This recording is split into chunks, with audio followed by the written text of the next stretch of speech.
to thank everyone for being here today. In particular, I want to thank the great men and women of the NYPD. We are very fortunate today to be joined by the 62nd Precinct, both Community Affairs and the commander, Captain Chen. So we thank them for being here, and they've been doing an amazing job in this community, particularly after the horrible attack on an elderly woman in this PO. There was an elderly attack where she was put on fire actually by two young teens, and we'll talk about that in a moment. I want to thank the community leaders in attendance today who represent various Asian American organizations in our city. I stand with them in condemning the most recent attacks on our Asian community and hate crimes in our city and across the United States of America. There has been a dramatic and unacceptable increase in crimes of hate and violence against members of the Asian American community since the pandemic has started in particular. But it's not just when the pandemic started, and we have a victim here today who was actually attacked prior. Between March 19th and 2020 and December 31st, 2020, there have been 2,808 first-hand accounts of anti-Asian hate crimes from 47 states and Washington, D.C. In over 90% of these incidences, race was cited as the primary reason for discrimination. Now in 2021, there have been approximately 23, although in the last 24 hours there were unfortunately a couple more, so the number is now higher, suspected hate crimes committed against Asian Americans in New York City. Total, there have been hate crimes, 36 of them in our city. So a large majority of the hate crimes occurring in the city of New York are against the Asian American community. Asian Americans have made significant contributions to our society. We can go on and on to talk about their contributions and how they are an essential thread in the diverse fabric of American life.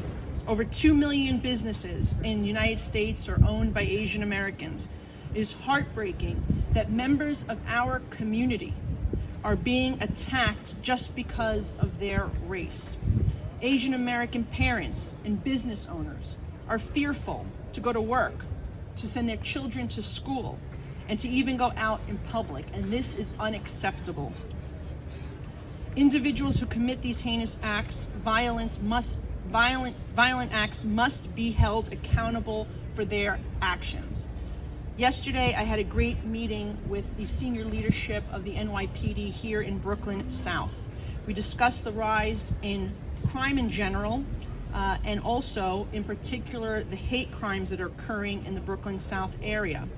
And the department is taking significant actions to address these concerns. As I mentioned, the last time we were gathered together was in August, when we saw a elderly senior citizen who was going to the senior center and was attacked and lit on fire by two teens. Absolutely unconscionable. And we stood together and we said that this was unacceptable and that as a community we must take action. The NYPD, thankfully, in weeks later, took steps to create the Asian American Task Force.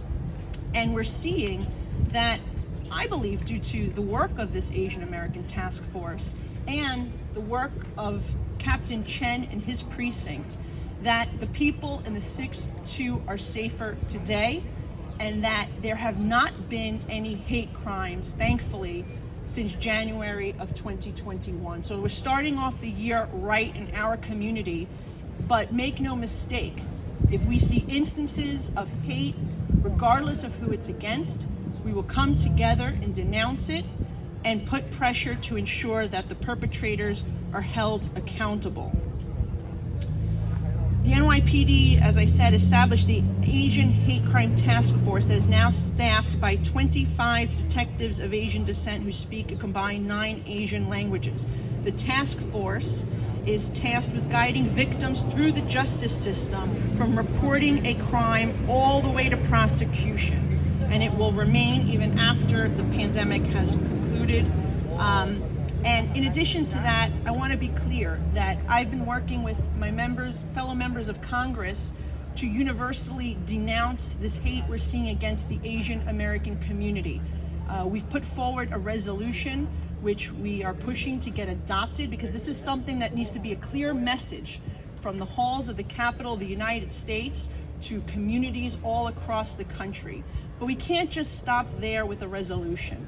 We need to make sure that we are giving the Department of Justice the resources that they need to be able to keep our communities safe. And therefore, I'm supporting legislation, which I hope will come to the floor soon, that will provide grants from the Department of Justice to local municipalities and state law enforcement organizations to make sure that not only do we properly report these crimes, that we have a clear understanding of the trends, but that we also can work together to give our men and women in blue the tools and resources they need to keep their job.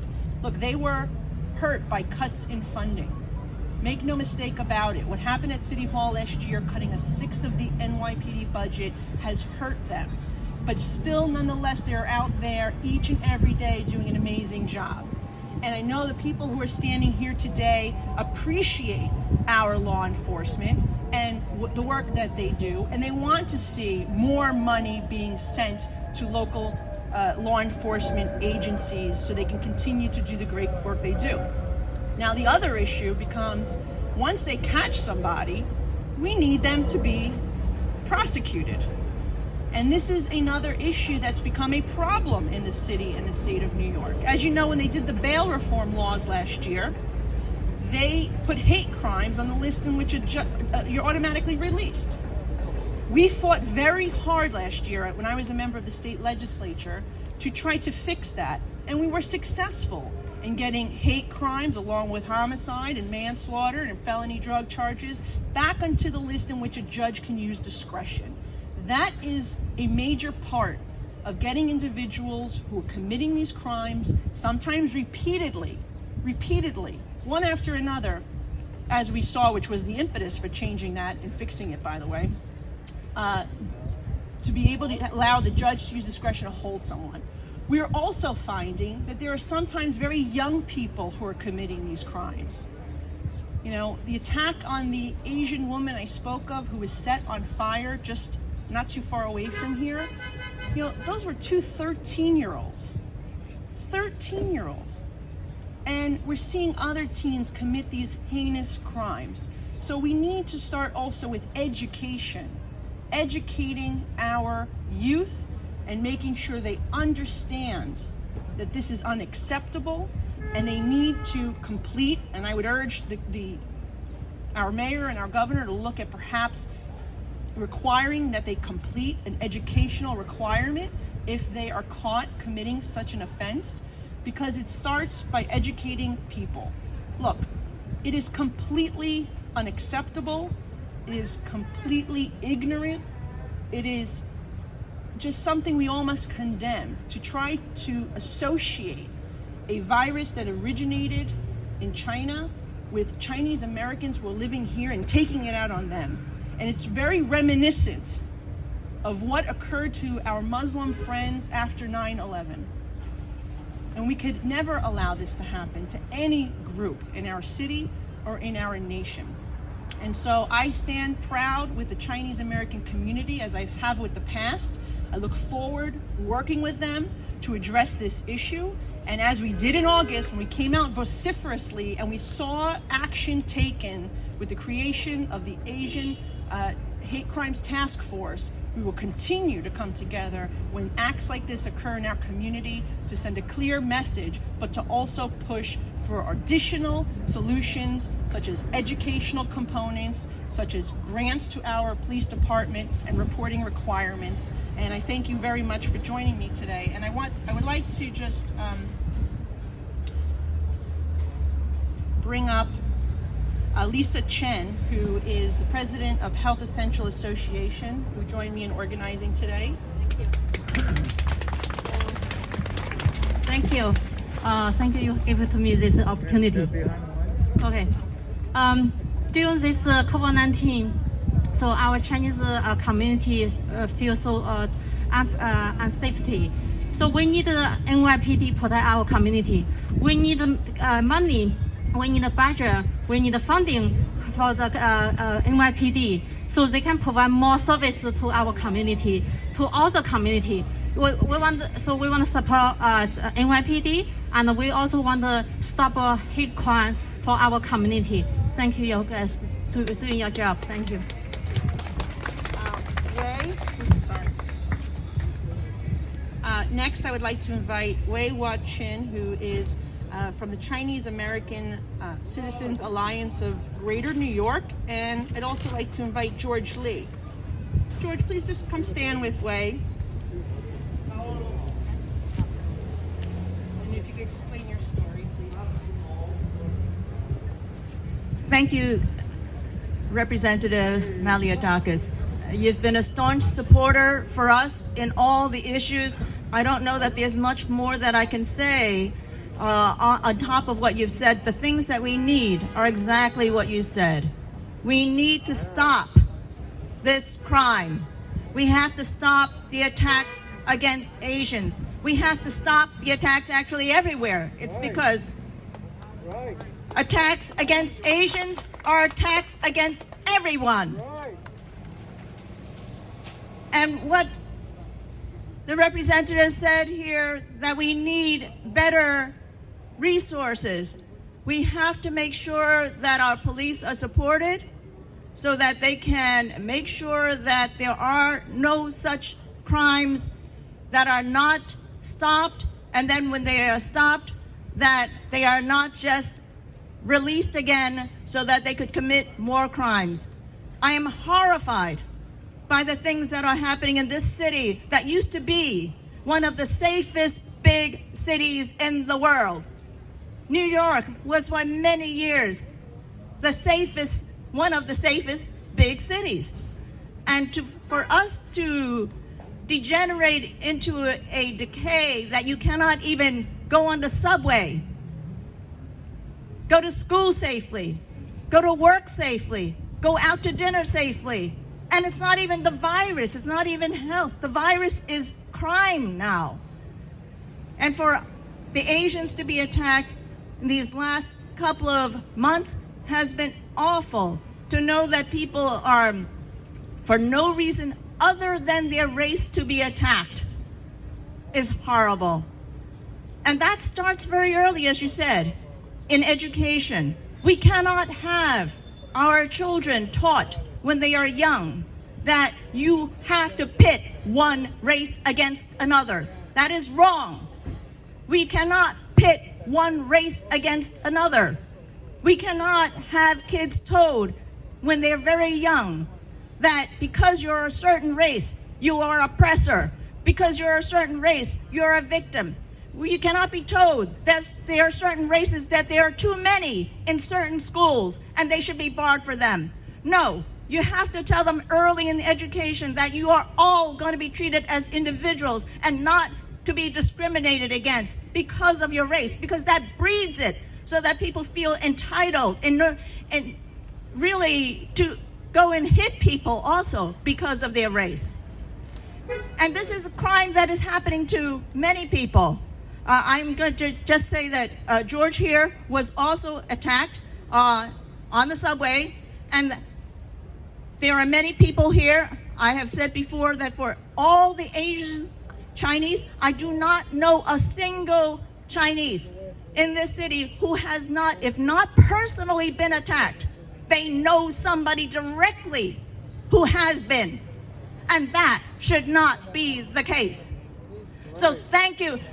What do we want to stop here? We want to stop the crimes. Stop crimes against Asians. No crimes. Thank you.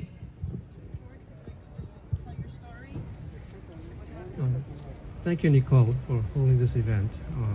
I was attacked. My wife and I were attacked in the subway 10:30 p.m. around that time on a Friday. So it's not an isolated time in Chambers Street. So it's a busy part of Manhattan. And a young man tried to push us both into the tracks. We fought back. Somebody called the police. It took 20 minutes for anybody to show up. And I really want to thank Nicole because we've heard a lot of rallies about recent events. Our attack happened months before the pandemic. Months before the pandemic. This is not a new thing. And what needs to be called out is these politicians that talk at rallies, what are they going to do about this? I hear a lot of hot air, but when are they recognized? When will they recognize that New York City has become a dangerous city? A really dangerous city? When will they recognize that people are not even bothering to report crimes because the police cannot catch anyone? They are not incentivized to catch anyone, and they can't. They don't have the resources, they don't have the street presence to do it. And once they catch it, what happens?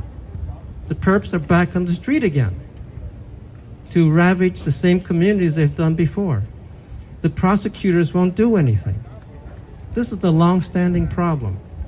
And I thank Nicole so much for calling this out. And next time you report on a politician talking at rallies, think about this. Is it just hot air? Or are they going to talk about catching the perps and keeping them away from the communities and getting them prosecuted? Thank you. Hey, George, have your full name and spell it, please. Spell your name and spell it, please. Lee, George. Thank you. And I think what George is alluding to is that there are just too many politicians in our city that come and show up at a rally, but they're the ones who voted in these ridiculous laws that allowed the criminals to be back on the street, or they're the ones who voted in city council to cut the budget of the NYPD. So if you want public safety, you want our law enforcement to be able to do the job, you got to give them the resources and the tools to do so. I'll be happy to take any questions. Well, thank you, everyone. Appreciate the time. Do you have a question? They need a Weiwa spelling. Way. Spell your name. W-A-I-W-A-H, and the last name is Chin, C-H-I-N. And you're with. Chinese American Citizens Alliance of Greater New York. Nicole, when was George attacked? What was the date on it? George, when you were attacked? November 2019. No, September 2019. At the chamber. Lee.